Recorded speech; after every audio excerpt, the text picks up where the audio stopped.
हूं आपके साथ पूर्वी राय और आप देख रहे हैं एमपी टुडे न्यूज। सीएम की शिकायत, सीएम हेल्पलाइन पर कर्मचारी द्वारा की गई ऑडियो हो रही है वायरल। सुनिए पूरी ऑडियो। मध्य प्रदेश शासन की सीएम हेल्पलाइन सेवा में आपका स्वागत है। आपकी कॉल प्रशिक्षण एवं गुणवत्ता हेतु रिकॉर्ड की जा सकती है। माननीय नमस्कार, मैं सीएम हेल्पलाइन से नेहा बात कर रही हूँ। गणेश जी कृपया बताएं मैं आपकी किस प्रकार सहायता कर सकती हूँ। मैडम नमस्कार, आपको बहुत बहुत। जी बताइए सर। मैं गणेश माली बोल रहा हूँ मैडम। मैं थोड़ा सा निवेदन कर रहा था कि मेरी जो अभी ये कॉल लगाई है ये क्या कोई शिकायत के लिए नहीं है, मेरा एक सुझाव भी है और थोड़ा सा माननीय मुख्यमंत्री जी से मैं एक निवेदन ये करना चाह रहा था आपके माध्यम से कि जो मुख्यमंत्री जी मुफ्त की जो योजनाएं चला रहे हैं जी उस योजना को लेकर के थोड़ा सा मेरे मन में एक ऐसा एक द्वंद्व दौड़ रहा है कि आखिर ये योजनाएं जब सरकार मुफ्त की चलाती है और सरकार खुद बोलती है आगे रहकर के मुफ्त की रेवड़ियाँ ना बांटी जाए, तो मैं ये जानना चाहता हूँ कि ये जो सरकारें, जो माननीय मुख्यमंत्री जी जो घोषणाएं कर रहे हैं, जो जिस प्रकार से लाडली बहना है, इसके ऊपर आप पैसा दे रहे हो, कोई दिक्कत नहीं, दे रहे हो उसके लिए बढ़िया, धन्यवाद आपको। लेकिन ये चुनावी मसला है, मैं समझ रहा हूँ उसको, आप भी समझ रहे हैं मैडम। पर मैं ये चाहता हूँ कि लाडली बहनों को जब आप 1,000 रुपये दे रहे हैं तो क्या किसी सरकारी कर्मचारी की पत्नी लाडली बहन नहीं है कि उसके साथ सौतेला व्यवहार क्यों किया जा रहा है? उसको भी 1,000 दे सकते हो आप। वो कौन सा काम कर रही है? वो तो गृहिणी है ना। दूसरी बात, जब हम कर्मचारी काम करते हैं, हम काम करते हैं तो एक टैक्स का जो स्लैब होता है, उस टैक्स स्लैब के बाद में हम टैक्स दे देते हैं कि भाई जितना आपका बन रहा है उसके बाद आप टैक्स देंगे पे। तो मैंने इस साल 36,000 रुपये टैक्स गवर्नमेंट को दिया। तो मैंने 36,000 रुपये टैक्स गवर्नमेंट को क्यों दिया? भारत चलाने के लिए, मध्य प्रदेश चलाने के लिए दिया कि मुफ्त की रेवड़ियाँ बांटने के लिए दिया? क्या आप मध्य प्रदेश की लाडली बहनों को खुश करने के लिए आप 1,000 रुपये दे दो हमारा पैसा? जब कोरोना काल में मैडम स्थिति पूरे भारत की खराब थी तो कर्मचारियों ने, पूरे भारत के कर्मचारियों ने कोरोना काल के समय संकट का सामना किया था। माननीय मुख्यमंत्री जी और माननीय मोदी जी खुद बोलते, प्रधानमंत्री जी, कि सरकारी कर्मचारियों के सहारे ही पूरा भारत टिका रहा, क्योंकि उस समय जन सेवी संस्थाएं आगे रही, सरकारी कर्मचारी आगे रहे, क्योंकि उनको उनका जेब से तनख्वाह निकाल करके उन्होंने आम जनता में बांटा है, घर चलाने के अलावा कोरोना काल में सहयोग दिया है। तो मैडम मेरा ये कहना है कि जैसे मैं नौकरी कर रहा हूँ तो मैं तनख्वाह लेकर के नौकरी कर रहा हूँ, तो क्या ये बताइए, मैं जब टैक्स दे रहा हूँ तो क्या मैं टैक्स आपको मुफ्त का घोषणाएं करने के लिए दे रहा हूँ? नहीं सर। आप सरकार चलाने के लिए पैसा ले रहे हो, पेट्रोल खरीद रहे हो, डीजल खरीद रहे हो, देश की सड़कें बनाइए, बिजली बनाइए, आप देश को उन्नत बनाइए, शिक्षा व्यवस्था, रोजगार व्यवस्था, स्वास्थ्य व्यवस्था, इसमें पैसा खर्च करिए ना। जी। जैसा एक परिवार चलता है मैडम, जैसे मैं एक परिवार का मुखिया हूँ, मुझे 5 लोगों को चलाना है, तो 5 लोगों को चलाने के लिए मुझे अगर मेरा घर का मुख्यमंत्री मान लिया जाए तो गलत थोड़ी ना होगा। अब प्रदेश के मुख्यमंत्री अगर मान लो ऐसे भेदभाव करेंगे कि भाई सरकारी कर्मचारियों से आप पैसा टैक्स के रूप में लेते रहो, व्यापारियों से पैसा टैक्स के रूप में लेते रहो, और गरीब आम जनता को 2.5 लाख रुपए फ्री का दे दो, वो काम कुछ भी नहीं करते। 1,000 रुपये महीना आप लाडली बहना में दे दीजिए आप, हैं। कुछ योजनाएं अच्छी हैं, मैं मानता हूँ, जैसे विधवा पेंशन हुई, आपके दिव्यांग पेंशन हुई, इसके लिए मैं मना नहीं कर रहा हूँ मैडम, ये लोग लाचार हैं, बेबस हैं, गरीब हैं, उनको दो आप।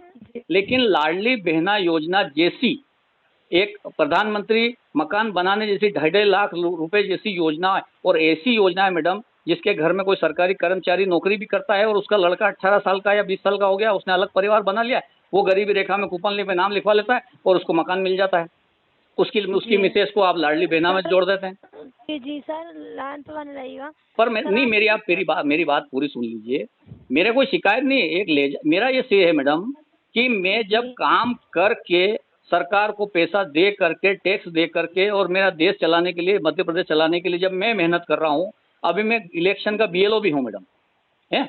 इलेक्शन का बीएलओ होने के नाते मुझे साल भर में 15 मतलब 600 रुपये के हिसाब से 6,000 रुपये 12 महीने के मेरे को मिलते हैं, 500 रुपये के महीने के हिसाब से साल भर के 6,000 रुपये मिलते हैं। तो जब मैं बीएलओ की अतिरिक्त नौकरी कर रहा हूँ तो मुझे काम करने के 6,000 रुपये देती है सरकार, और लाडली बहना को घर बैठे 1,000 रुपये देती है, तो वो क्यों? उसको रोजगार नहीं दे सकते आप? सिलाई, कढ़ाई, बुनाई, हैंडलूम, छोटा मोटा किराना व्यापार, ये वो, पत्तल धोने, कुछ भी आप ऐसी चीजें बना सकते हैं जो लाडली बहनाएं घर पे कर सकती हो, हैं।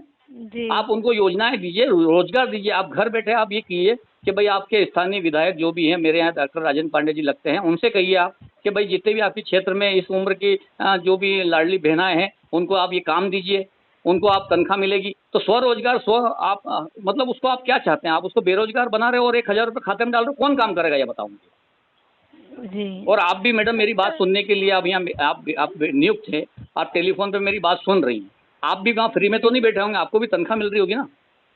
जी जी तो आप काम कर रहे हैं तो तनख्वाह मिल रही ना, कि आपको घर बैठे तनख्वाह मिल रही सर, वो तो काम करने की दी जाती है ना। ऐसे तो काम नहीं करने की करते। तनख्वाह दी जा रही है मैडम। तो आज मुख्यमंत्री जी एकदम से बोल देते हैं मैं ये करता हूँ कि 2.5 लाख रुपए प्रधानमंत्री जी ने दे दिया, मैंने 1,000 रुपये लाडली बहनों को दे दिया, आने वाले समय में 1250, 1750, 3,000 तक दूंगा। कहाँ से ला के दोगे भाई?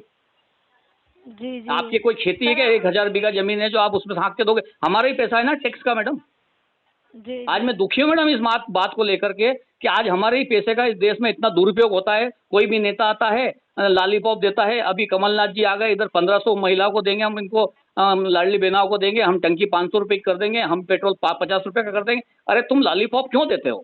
आप किसी जनता को क्यों आप इतना रीढ़ की हड्डी से तोड़ करके जमीन पे सुला देते हो? उसकी रीढ़ की हड्डी मजबूत रहने दो, उसको स्वाभिमान उसको खड़ा करो। मोदी जी ने कहा है हमारा देश स्वाभिमान देश है, ऐसे कैसे स्वाभिमान हो जाएगा मैडम?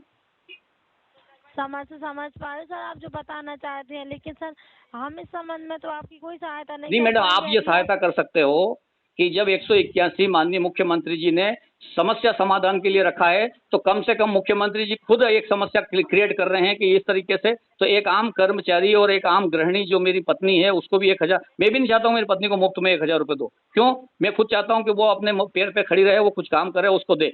मैं ये चाहता हूँ मैडम, मेरा भारत, मेरा मध्य प्रदेश, मेरा घर, मेरा मोहल्ला स्वाभिमानी हो और हाथ से कमा के खाए, और शाम को जब वो पसीना पोछे तो उसको लगे कि मैंने मेहनत की है।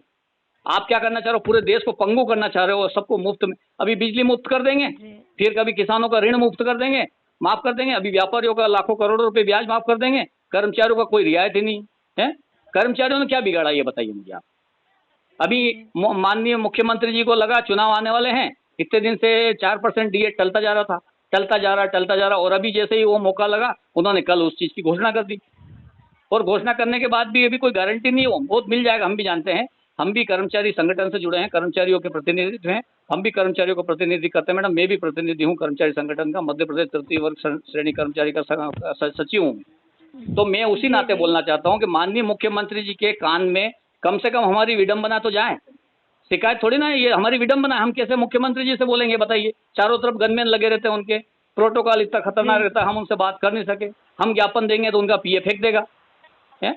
हम कैसे बात करेंगे ये बताइए आप? माननीय मुख्यमंत्री जी एक विधायक दल के नेता हैं, हमारे जावरा के विधायक हैं, इन्हीं में से ऐसे मुख्यमंत्री बने हुए हैं वो। अब हमारी समस्या मुख्यमंत्री जी को कैसे बताइए बताइए? अब आप ही बताइए, आप ही माध्यम 181 का, तो हम कम से कम टेलीफोन पे हमारी ये भड़ास निकाल लेते हैं हम।